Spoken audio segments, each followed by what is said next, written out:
Selamat pagi teman-teman, kita berjumpa lagi ya dalam segmen kedua pembelajaran online tentang effective selling skill atau profitable selling skill ya. Bagaimana kecakapan melakukan penjualan bagi sales force Anda. Dalam video segmen kedua ini kita akan belajar seperti yang ada di layar Anda ya, di slide 15 saya bilang 3 cara efektif, 3 step efektif mengatasi penolakan atau handling customer objection.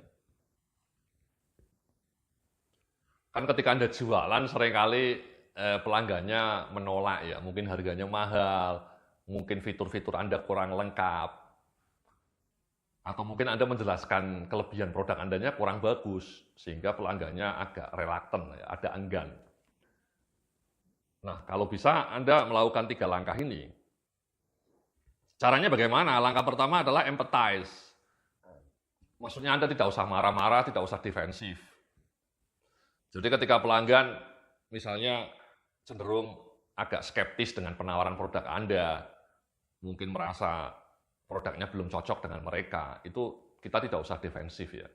Kita sebaiknya memahami perasaan mereka, understanding keberatan mereka. Ya, understanding. Jadi di halaman slide berikutnya ini saya bilang ya, empathize artinya mencoba mendengarkan dengan penuh perhatian keberatan pelanggan dan mencoba memahami dari sudut pandang mereka. Apa keberatan mereka? Ya.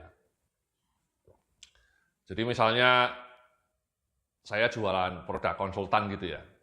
Kemudian setelah saya melakukan sales presentation, saya presentasi menjelaskan langkah-langkahnya, menjelaskan kelebihannya, menjelaskan contoh-contohnya. Itu kadang-kadang calon klien saya itu masih merasa keberatan gitu ya. Mungkin keberatan mereka itu merasa apakah KPI ini benar-benar bisa diimplementasikan dengan sukses di kantor mereka.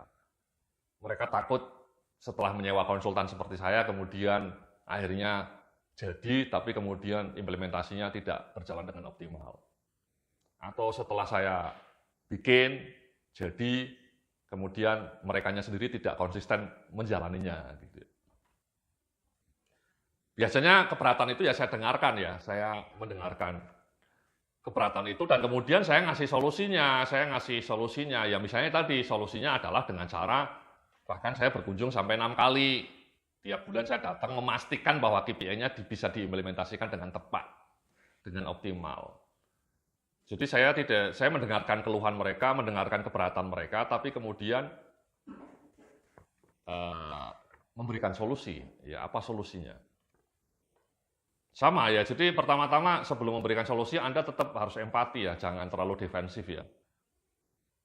Anda dengarkan keberatan mereka, Anda dengarkan sudut pandang mereka, dan kemudian Anda siapkan solusinya. Ya. Di step kedua saya bilang clarify, ya clarify.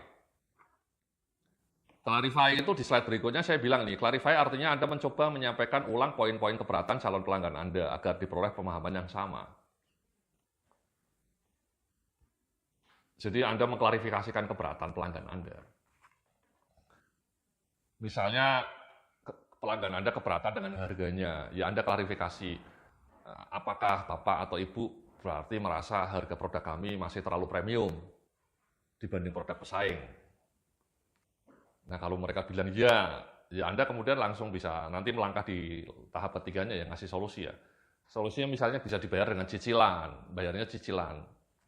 Kemudian Anda juga bisa klarifikasi bahwa produk kami harganya memang lebih premium, tapi manfaatnya itu lebih lama, lebih awet. Jadi Anda bahkan kemudian bisa melakukan perhitungan. Produk kami harganya sekian tapi bisa bertahan sampai 10 tahun. Sementara produk pesaing harganya mungkin lebih murah hanya 10%, tapi hanya bisa bertahan 5 tahun. Itu kan dalam jangka panjang produk Anda jauh lebih superior, lebih powerful dibanding produk pesaing yang harganya lebih murah tapi tidak awet. Oke. Ya, jadi di slide berikutnya nih saya bilang find solution. Ya. Find solution, ini yang paling penting. Menemukan solusi. Ya, di slide berikutnya saya bilang nih. Sampaikan solusi untuk menjawab keberatan pelanggan Anda bisa berupa modifikasi fitur, perubahan spesifikasi atau juga modifikasi terms of payment. Ya, tadi saya bilang ya, term of payment-nya mungkin diperlonggar, cicilan, POP-nya ya. Atau tadi, mungkin fiturnya ditambah supaya pelanggan Anda suka. Misalnya kadang-kadang pelanggan saya bilang, Pak Yudi, saya mau menerapkan KPI, tapi saya takut tidak bisa menerapkan dengan optimal. Apakah Pak Yudi punya aplikasi yang bisa membantu penerapan KPI dengan lebih efektif? Nah, disitulah saya kemudian juga jualan aplikasi saya ya. Tentu biayanya ada tambahan ekstra fee ya. Tapi saya bilang, ada solusinya Bu. Kebetulan kami juga punya aplikasi software yang bisa mencatat pemantauan KPI dengan otomatis, tidak lagi pakai Excel. Jadi Ibu tidak perlu ribet pakai Excel. Murah harganya, hanya 5 juta ya per tahun langganan. Itu sangat terjangkau lah. Software soalnya ya. Software kan cukup rumit bikinnya. Dengan software itu saya bisa mengatasi keberatan mereka. Karena dengan software KPI itu mereka bisa mengelola KPI-nya dengan lebih efektif. Jadi intinya ketika Anda punya keberatan pelanggan itu Anda sampaikan solusinya teman-teman ya. Misalnya saya pernah mau beli laptop. Saya keberatan dengan harga yang ditawarkan. Langsung penjualnya yang ngasih spek yang lain, ngasih laptop yang speknya sedikit lebih rendah dengan harga yang masuk budget saya. Jadi kalau Bapak keberatan dengan yang tipe ini, Pak, kami punya tipe yang lain yang juga sangat andal, tidak kalah dengan tipe ini. Harganya lebih murah. Ya. Speknya hanya sedikit lebih rendah dibanding yang sebelumnya, tapi harganya lebih murah dan masuk budget Bapak. Itu kan masuk akal ya. Jadi pelanggannya cerdik, ngasih masukan kepada saya. Ya. Jadi seperti itu teman-teman ya. Anda harus ngasih solusi yang powerful. Oke.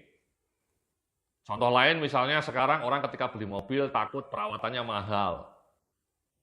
Nah sekarang kan banyak mobil ngasih bonus ya. Dalam 2 tahun pertama perawatannya gratis, bahkan sama spare part-nya masih gratis. Jadi kalau Anda beli Honda misalnya, Honda BR-V, kayak saya beli Honda BR-V, itu perawatannya sampai 2 tahun, itu gratis. Baik ganti oli maupun spare part gratis. Itu mengatasi keberatan saya mengenai potensi mahalnya biaya perawatan mobil. Karena selama 2 tahun semua biayanya di-cover oleh dealer. Itu kan solusi yang bagus juga. Oke? Gitu ya teman-teman ya.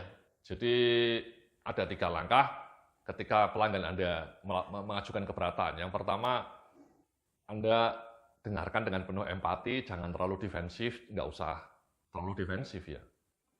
Dengarkan dengan penuh perhatian, pahami keberatan mereka, kemudian klarifikasi keberatan mereka ini benar nggak masalahnya harga, benar nggak masalahnya spek, apakah mungkin masalah fiturnya. Kemudian yang paling penting ya tawarkan solusinya.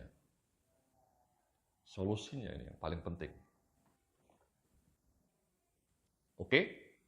Jadi itulah 3 langkah untuk mengatasi keberatan pelanggan. Demikian segmen kedua kita kali ini yang masih mengenai effective selling skill. Kita nanti akan sambung lagi dengan segmen yang ketiga.